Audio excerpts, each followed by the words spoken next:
Well, good morning. Sunday morning. Actually quite a beautiful morning, but check that out. I don't know what we're gonna get out of that. Thunderstorm maybe, or rain, not too sure. Looks like it's raining to the west. It sure is windy. Wind's blowing out of the southwest. The old Canada flag's rocking and rolling over there. So first thing I'm gonna do here today, I'm gonna run up, I'm gonna load up a load of wheat. So I got my canola loaded up and hauled last week. It was only a couple loads. So, but I got a couple loads of wheat to go as well. So I want to get those loaded up and then get that done throughout the week next week, because we do have our Super Bees booked in with the local blaster because they're just rusting away to nothing. And it's really everywhere. So I know there's a few guys that watch my channel quite a bit that they would have seen all this over and over again. But if there's anybody that hasn't, these are 2013, I believe, Load King trailers, and just junk. So lots of it rusts from the inside out. So, you know, there's not even a hole here. It's just, that's what happened. Absolutely junk. Absolutely junk. There hasn't been, in this thing's life, it's hauled about, let's say 20 loads of fertilizer, probably wouldn't even be that much, and 5 loads of sand. The rest has all been grain, and I would say of its life, it's been 95% on the highway, with, you know, the exception of the mile or two off the highway that the farmers live. It's got, what has it got on it? 130,000 kilometers, hasn't even had a set of tires on it yet. And you would think, by looking at this piece of junk, that it's got 300,000, been in a couple car wrecks, hauled nothing but the most corrosive stuff ever. And we wash it. Like we got the fire hose and we got everything else. So it's not like we don't look after it. We definitely do. But it's shocking to have to look at this every single day and be like, well, because we bought them new, we bought them brand new, and they just within the first 2 years, the rust started. And I was doing a bit of commercial hauling at the time, so I guess you kind of assume, well, maybe a rock chip or something. And we had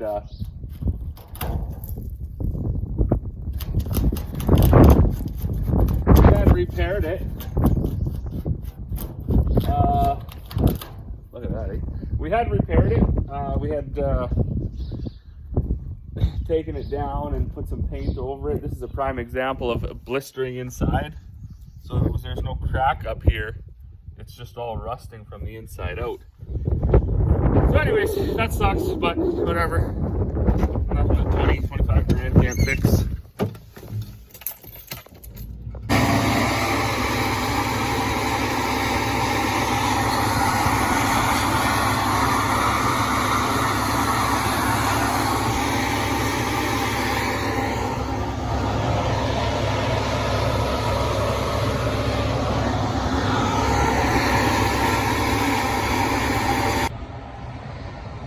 I'm waiting for the old truck to load here. I thought I should walk out and take a look at my brown oats. I don't even know what this is growing here. Grass? Black grass maybe, I guess, and some wheat. That's not going to be very good. I don't know. I don't know. Like, we worked this up, and then anhydrous, this little piece here, about, what is it, 6 acres or something, was all grass. Like, used to be fenced along the line there. The dugout was fenced in, and this was all part of this. But since how we never had cattle, we thought, wow, let's plow it up. So about 4 years ago, I think Dad plowed it up. That's when we realized the extent of our plow not being a very good plow. And then we dissed it, and we've put it into, it's been sunflowers once, barley a couple once, and wheat once,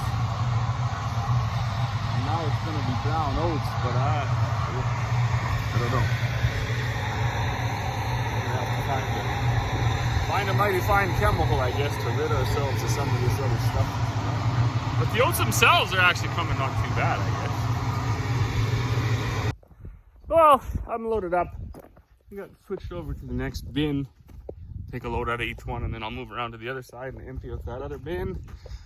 This field cultivator anhydrous applicator is missing a walking beam for the one set of wheels. So that was a bit of a nightmare. They needed model number, serial number, all that stuff. So Dad got all that information, digging through, well, him and Corey did, digging through boxes and stuff. And they ordered the wrong one anyways. So after $2,000 there, took it back. And the guy's like, just bring me the whole thing in. He said, you know, he was really good, Dad said. He was. So anyways, they don't even make that anymore. So now we're back to ordering the stub shaft for the axle. Cut the old one off and a hub. Weld the new axle on, buy a new hub, put it on there, and thankfully we don't need that anymore for this season, right? So I was just eyeballing this drill as I walked by. It's gonna need some new hoses. It doesn't need a whole bunch of maintenance. The drill's a 2016, gets about, say about 2,500 to 3,000 acres a year on average. So it doesn't need much. We've replaced some of these bolts in here had fallen out throughout the season. A couple of the ones for adjusting depth had failed. It needs a few packer or mud scrapers adjusted. And one needs to be replaced.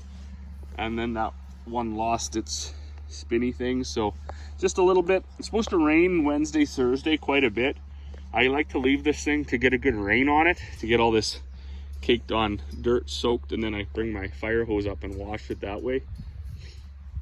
Also, those big hoses, there's quite a bit of duct tape on them now, so those would be, some of these hoses are original. That's like what is that, 10 seasons on them now, I guess. 16, nope, 8 seasons on them. What is it? Crazy to think. Maybe it's a 2018 bar. It doesn't even matter. Oh, I'm spending so much time on that. But anyway, some of these hoses are probably original to the drill. The big ones, certainly, I think these black ones are. And these seed ones and fertilizer ones, the secondary hoses, they kind of last forever. Those primary hoses, they fail. You got the bulkier fertilizer coming through there. They're not even as strong. And then on all the twists and turns, the fertilizer hits the edge and wears them out. So there's two ways basically to maintain your seed drill. There's the guys that they put them in their big 200 by 500 shops every single winter, and they go right through them. Wheel bearings, all the packer bearings, all the hoses, everything like that gets replaced. Well, that is super sweet, and it would be highly efficient come next seeding season. It's a little bit hard on the environment, right?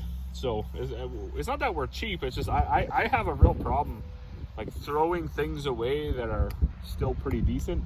So for us, she's kind of like, we wait until we've maximized the use out of those big hoses, and we lose efficiencies that way. I won't deny it. You know, the odd time you jump out to fill your drill and you see there's a bit of fertilizer or seed on the frame, and then you look and go, oh, there's a little hole there. So okay, we've lost a little bit of precision placement or whatever because some of it didn't go in the hose, and we've lost a little time because we got to get another piece of hose, cut it, put it over there, wrap it with plastic so you don't lose any air velocity and stuff like that. But we're small enough that those moments that you lose are easily made up on the other end. So we don't run that seasonal maintenance program where she's brand new every year.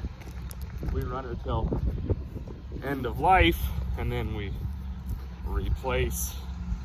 And I actually I don't think I'll switch that way out because that's quite a bit easier on the environment. If you think there's like several hundred feet of hose on that, and if you're going to take that all off when it's still got 30, 40, 50% of its life left and just throw it away because you don't have time to do it in the spring, you don't have any time to be down or anything like that. Well, you've just put all of that in the dump, right? Because there's still as far as recycling programs and stuff, that's still pretty lacking, certainly up in our area, and I think probably nationally and even globally. We're not we're talking a big game, but we're not doing following through with it. So a little proof to that is something that actually irritated me the other day. I made a little short about it. Barrels. So we always used to buy our oil in the 5-gallon pails, but now with the 2 4-wheel drives and the 2 combines and all the grain trucks and the sprayer and everything, we're going through like a barrel and a half of oil every year anyways, or more. So you need all those pails, right? So we thought, well, we'll just get in a barrel. Then we only need like 1 or 2 clean pails to transfer from the barrel up to the machine. And we'll just start going that way. We'll save on all these pails.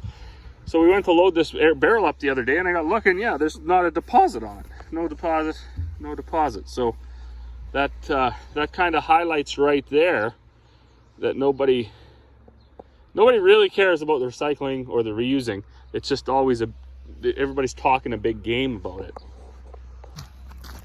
And a barrel like that, there's absolutely no reason at all why you shouldn't be able to reuse that. That's well built. It's clean. You don't have to damage it to open it like some containers you gotta wreck or whatever. That one you just unscrew it and life is good. So that actually cheesed me off quite a bit when I seen that. So I don't know. They're gonna have to find a squid or a whale or something with a barrel lodged in its eyeball or in its throat before they get serious about outlawing or reusing those. So I'm gonna fire this old telehandler up here. This thing's been working like a charm. About whatever it was, a month or 2 months ago, I had that engine over revving when it started. That hasn't happened in such a long time. So I don't know if we finally just worked through whatever was clogging up the system, but that problem is gone. The solenoid that fixed the boom and the tilt and everything, and even my fan belt, you just heard it squealing, but it only squeals for a second now until it gets the alternator spinning up to 14 volts, and then it stops squealing. So life is good. Why don't you get in that blue car? Why don't you get in and ride it down? Oh. You already got hurt once today? It's wrapped around your foot.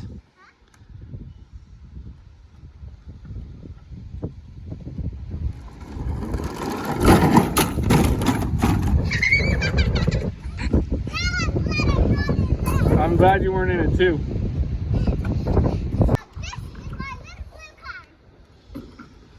Are you gonna go in it this time?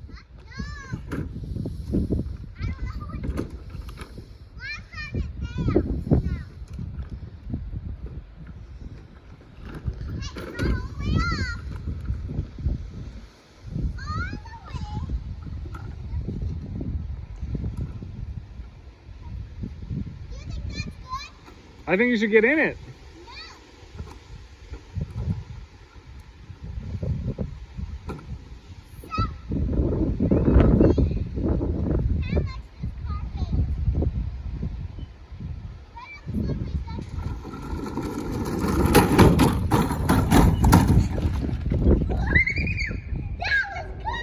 You would have made it. Yeah, but I would have fell on my head. No. I wouldn't put it down backward. Oh, whoa, whoa. You would have made it. No, I wouldn't have. You wouldn't even have crashed. Look at you, you're still right up. You should get in it. You get on a bicycle and ride down. I'm not getting on a bicycle and riding down. Well, I probably could. You do it. Bicycle right over there. Go get a helmet. I don't need a helmet.